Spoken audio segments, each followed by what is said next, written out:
Yes, magandang hapon sa inyo mga tol. So, maghihiwa tayo ngayon ng pulutan kasi may nagpapaluto sa atin. Pulutan natin ngayon. Wala tayong pasok. Gawa ng medyo maulan-ulan pa. So, ito yung hihiwain natin mga tol. Pulutan natin. So, magkikipulutan na rin tayo kasi sayang naman tayo magluluto. Tapos di tayo magkikipulutan, dapat kailangan kasali din tayo.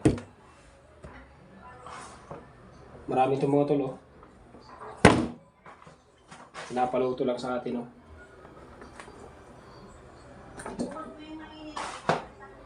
So di ko na ipapaliwanag sa inyo kung ano to. Basta hulaan nyo na lang. I-comment nyo na lang sa akin kung ano ang hula nyo. Para isabi ko agad sa inyo kung ano. Mahirap to, mahapad, oh. Oh. Ayan, oh. Pero di ko sasabihin yan mga tulong, ano, basta i-comment yun na lang sa akin. Siyempre, sino makahula, ano to, tigirahin natin to ngayon. Kasi papaspasan lang natin yung paghiwa kasi darating na yun. Kanina pa nag-aantay yun, eh. Baka pagdating niya dito hindi pa luto, yari tayo, papagalitan tayo. Sana wag naman. Ganito lang pala ang hiwa nito. Simpleng hiwa lang.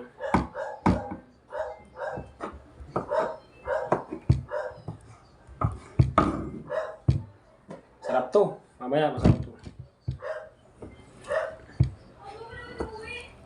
So, saglit lang natin lutuin to. Mga ilang minutes lang.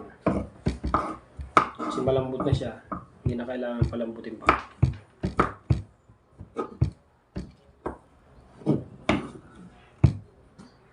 Marami pa naman. Hindi namin kaya ito.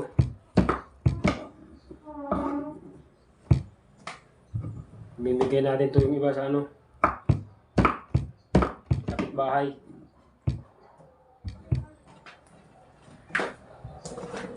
Marami pa, oh.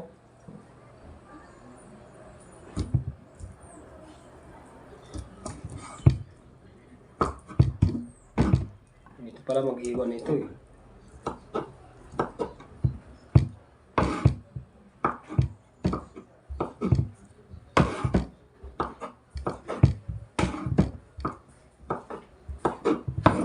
Bilis lang.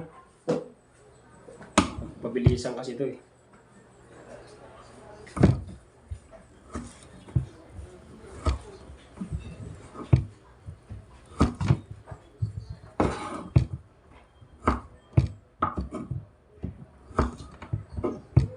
Kailangan din natin mag-aral magluto para pag nagustuhan nila yung luto natin, malay natin baka susunod ng mga henerasyon tayo ulit palutuin.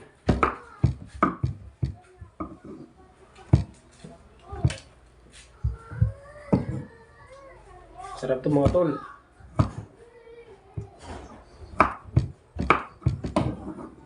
Tulog pa. Marami pa.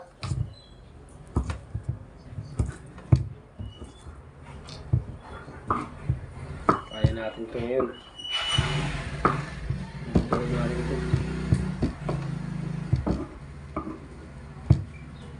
Kasi nakikipag-inuman din yung kapwa kong vlogger. Pupunta daw niya dito.